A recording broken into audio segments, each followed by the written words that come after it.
Carlos, for this to be the mid-season premiere, you could have kept this. You could have kept this episode in the archive. We're going to get into it anyway. Hi, I'm Shana. I'm reviewing Love and Marriage Huntsville, Season 10, Episode 9. This is the mid-season premiere. We took a hiatus. That break was so unnecessary. It really did nothing but make me lose interest. Like, I don't even care. I don't know if anybody does. And then they just picked back up like they was on last week. Like, we just supposed to remember what's going on. I don't have a clue. As it was going on, I'm like, okay, now I remember that I was bored. But okay, we here. Carlos, stop with these breaks. Like, I don't know if you're making it feel like, okay, y'all getting a 2-for-1 special, breaking up the season, or it's going to make the people want more because you breaking it up. It's not doing what you think it's doing. And then Ready to Love tried it and failed miserably. Please stop doing this. I don't know why you started it. Stop it. But I don't know if it was because this was a like Latricia heavy. Oh Lord, not Latricia. Latricia.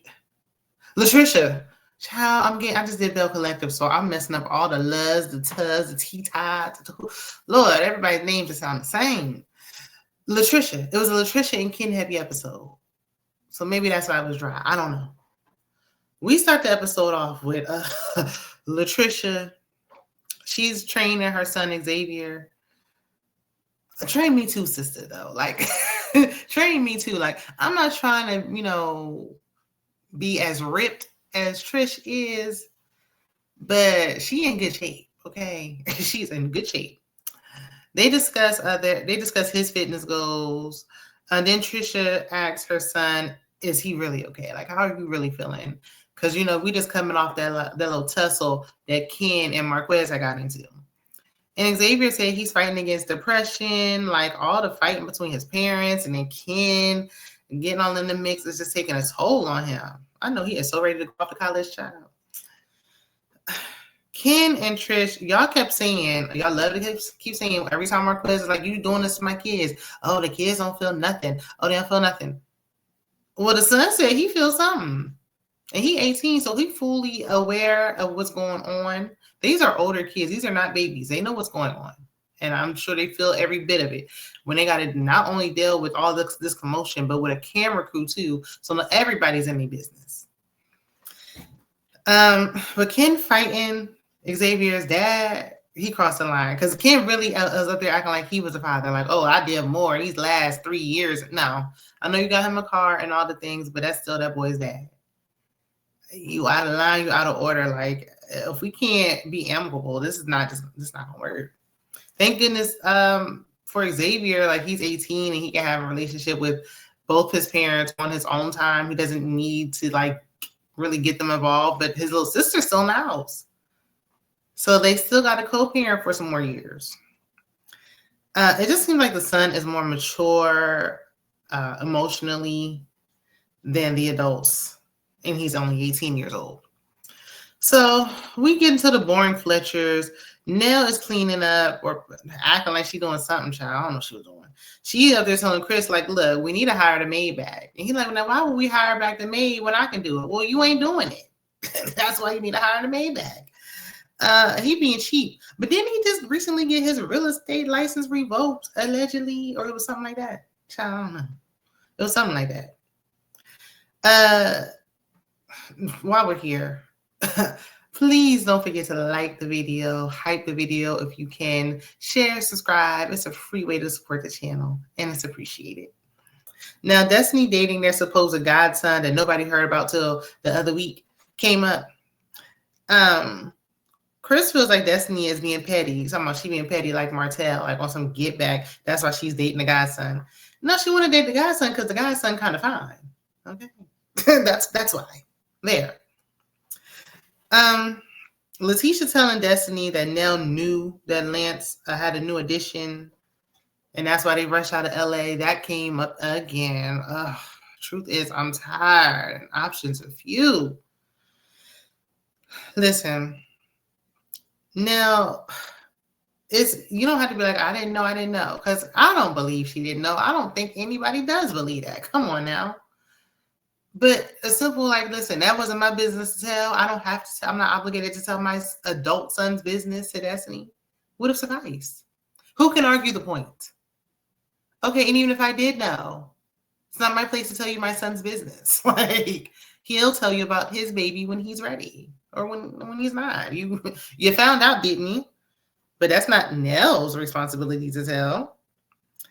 Nell was like, look, I don't know who I can click with in this group. Nobody. She's not a good fit. Kimmy, I think her and Kimmy about around the same age, and they don't get along at all. It's like oil and water. So she's not a good fit. I never thought that Nell should have been a full-time cast member. I know everybody liked her whole family dynamic when they came on and they was arguing at the table, and y'all know how it gets when we get to a good table scene and the whole family start arguing and mess come out. That confirmed for me that they shouldn't be on the show, honestly. It was better when we didn't really know who they was like that, especially when they're going to try to pull this whole mentor thing. It was more believable till we really got to know them. Like, she's not getting along with nobody, just ain't a good fit. But anyway, Destiny has lunch with Twan, the godson, aka the bodyguard. They don't understand what Kimmy's googly eye comment was about. Stuff was getting on my nerves. You was at a googly eye. The googly eye is like, shut up with this googly eye stuff. But y'all know what she meant. Y'all was, flirting with y'all eyes. Y'all know what she meant. Let's not act aloof now. Now, they did confirm they're attracted to each other. But if Twan is Lance's friend and supposed godbrother, why didn't you know he was dating Destiny? Like, how did you not know this? How? What? Especially when Lance said he hired Lance to be the bodyguard for Destiny's event. And I know Destiny's on the show, but I don't think nobody rushing down to no Madani event or nothing like that where you need a bodyguard. I mean, I know the men was fighting at one time at the beauty supply store that closed down, but OWN has security. But I mean, I guess. Destiny tells Twan, what is his name? Why are we calling him Twan? Destiny tells Twan that she spoke to Lance regarding them dating and got his blessing. And Twan said, well, did you talk to my mama? Nell ain't your mama. But anyway, they mentioned that Twan mentioned that Nell was pressing him on if, Destiny and him were intimate. They did the grown-up. They did the sexuals. And Nell, you out of line for that. It's actually quite cringy for you to be up in their business. Like, they're grown. She's not with your son, and she wants to, if she wants to do that, she's grown, able-bodied, and can do what she wants. It's none of your business. It's not your place. Destiny said that she's dating multiple people and also clarified that doesn't mean she's intimate with anybody. Like, dating doesn't equate to being intimate. I need people to understand that, though. Because it's like, that's what dating is supposed to be.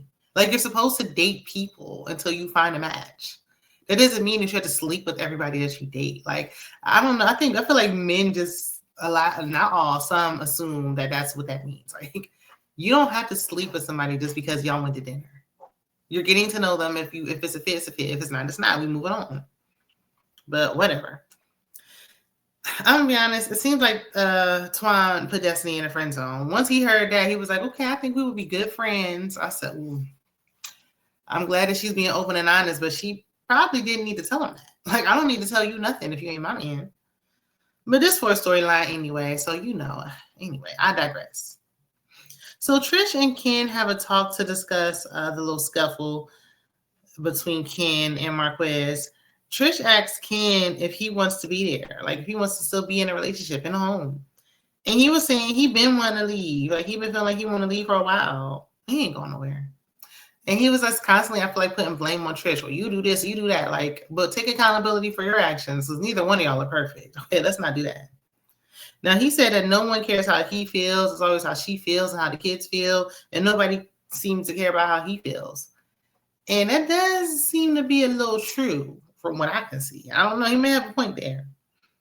Now, Ken said that when he's upset, he doesn't mistreat anyone in the house. Everything still goes on, still business as usual.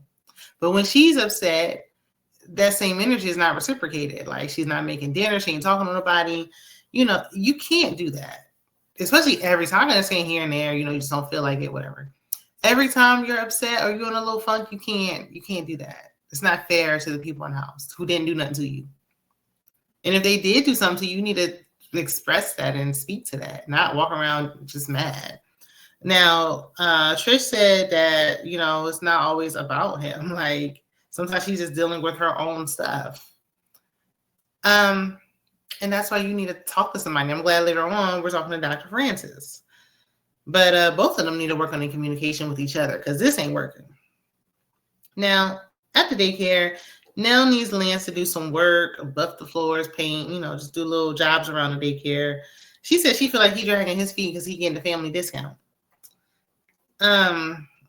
That's not a good enough reason to take your time. But when you ain't getting paid, it's not first priority. Now, I will say this: if your baby is in that daycare for free, then you need to be doing this job for your mama for the free. Okay. I know you got staff you got to pay, but come on. Martell, looking like Mr. Clean, showed up. He just so happened to be around the neighborhood to film a scene. He said that he's moving Ariana to his investment property. I'll be glad when she's moved in and settled because I'm so tired of hearing about it. And so it's not an investment property. There's no profit, then it's not an investment property. He claims he was paying her rent wherever she was staying at before. Okay, sure. He still got to keep up with the rent in his own house. So I don't. This investment property is just your house where she lived. Now, he informed the Fletchers that he had a conversation with Marcel. They squashed the beef for now because they always do this and then they fighting again. Chris said Ariane and Latricia didn't talk. We don't need to see Ariane on this show. If that's what y'all are trying to allude to, that's what we getting at. Y'all are too many seasons too late on that. It might have hit when Melody was still on there and it was, freshly out of their divorce and still filming together. We don't care now at all. And I've seen enough of her talking on TikTok that one time to know I don't need to see her no more. But the Fletcher said, well, since everybody getting along, they might as well have a game night for the group, for the cast that they don't even get along with. Well, we'll see how that goes. Now, Trish meets with Dr. Francis, and Trisha is vulnerable about her family history. It's really hard for me to focus on what she's saying because she had these, they were jeans, pants around her shoulders, wrapped around the top of her upper half like a t-shirt. I've never seen anything like it. It is so odd. First I was watching Bell Collective and the girl had on a shirt with two necks, two spaces for necks. A neck on her shoulder pad and then a neck. I didn't know what was going on. And now we wearing jeans for shirts. What's happening? We going into a recession and anything goes, child. But anyway, Trish expresses that her grief turns into anger and while she's always in the gym and all the things we already know. And I wish Dr. Francis was my therapist. My therapist is not that great with follow-up questions and giving a lot of feedback. It's hard to find a therapist that's a great match. You got to keep meeting with different therapists until you find the right one for you. And it can feel like a chore at times. I will be honest about that. But Dr. Francis seemed like he can bounce off of anybody.